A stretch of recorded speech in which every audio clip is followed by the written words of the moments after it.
We're going to talk about the pluscuamperfecto today, which in English is the past perfect. And it should be kind of familiar because we worked on the present perfect or the presente perfecto just a few weeks ago. So if you remember the present perfect or the presente perfecto, it's like how you say you have done something. So for example, um, yo he hecho la tarea. Yo he hecho la tarea. I have done the homework. So remember that you form the present perfect by like this word right here, as, etc. Right? And then it's followed. Well, of course, I picked an irregular one. It's followed by a verb that ends normally in ado or ido, okay? And then, of course, we do have our list of irregulars. So this is the same thing, but instead of saying like I have done the homework, you're going to be saying I had, past tense, done the homework. So the past perfect is used to describe an action that was completed before another action in the past. Okay, so it happened, but before something else happened. So if we look at the example, it says, Yo había barrido el suelo antes de fregarlo. Now, some of this vocab is on your new vocabulary list. So if you're not quite sure what this sentence means, that just means you have to look over the vocabulary a little bit more. So this right here, that's our past perfect, okay? You'll see that barrido looks just like the present perfect would, and then this is a... Okay, so this sentence means I had checked before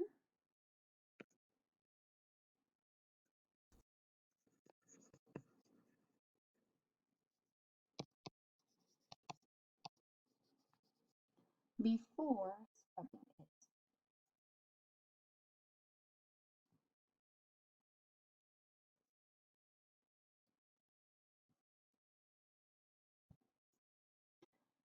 Okay, so this happened, right, first, and then scrubbing it happened second. So the past perfect again is something that you did before another action.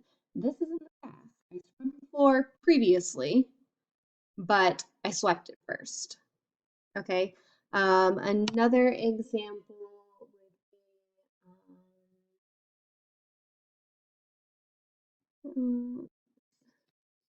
be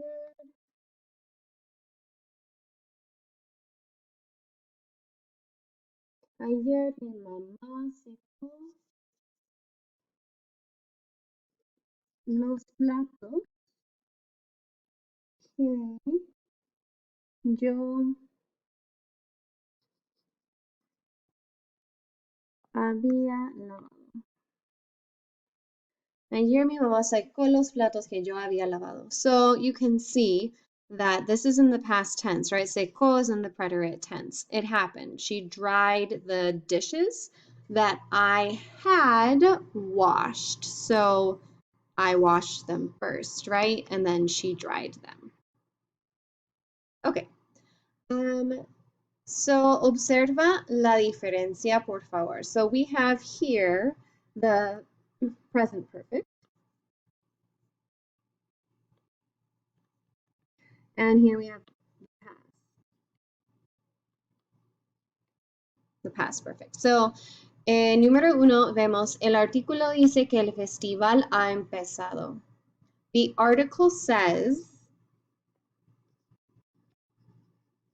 that the festival has started. Okay? It has started. The present perfect. Versus el artículo dijo que la familia Gómez había ganado el año pasado. The article said, we have the preterite there, The article said that the Gomez family had won. They had one last year. So they won last year. Okay, so you see the difference hopefully there between the present perfect versus the past perfect. All right, so as far as forming the past perfect goes, it's pretty easy. We've got había,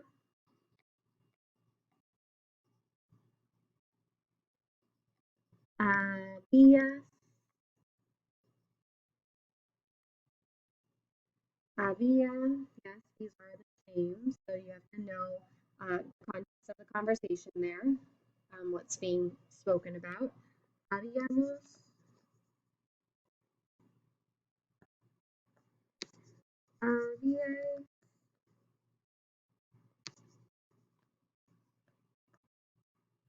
and habían. So there is an accent mark on every single form.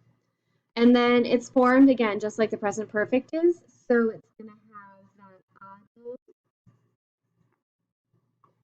or ido ending.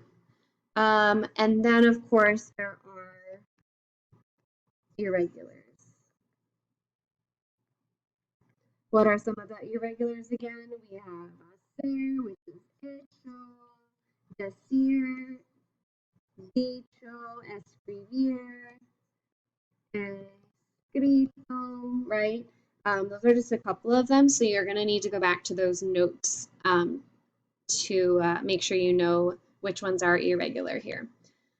The last part of this tutorial is the words ya and todavía.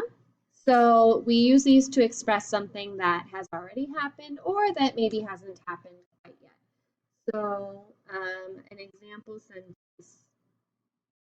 here, we could say, cuando ella llegó,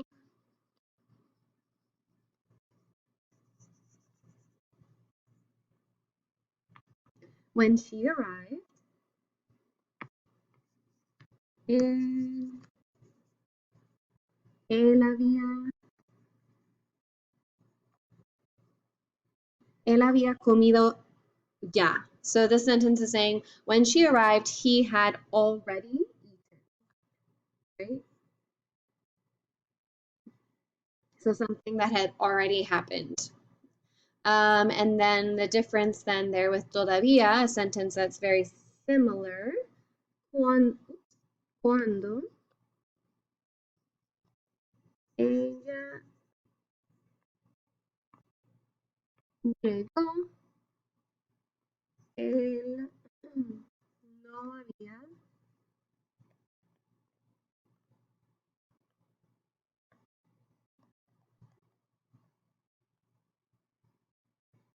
All right, so cuando ella llegó, él no había comido todavía. When she arrived, he still had not eaten. So this is more like still. You're going to need that no in this case. And frequently, todavía is going to be used with no most of the time. So it's kind of, it's expressing something that still hasn't happened quite yet, whereas ya is it's already done. So that's all you need to know for the past perfect. Please make sure that you go through these notes and you do the practice before you submit the assignment. Let me know if you need any help.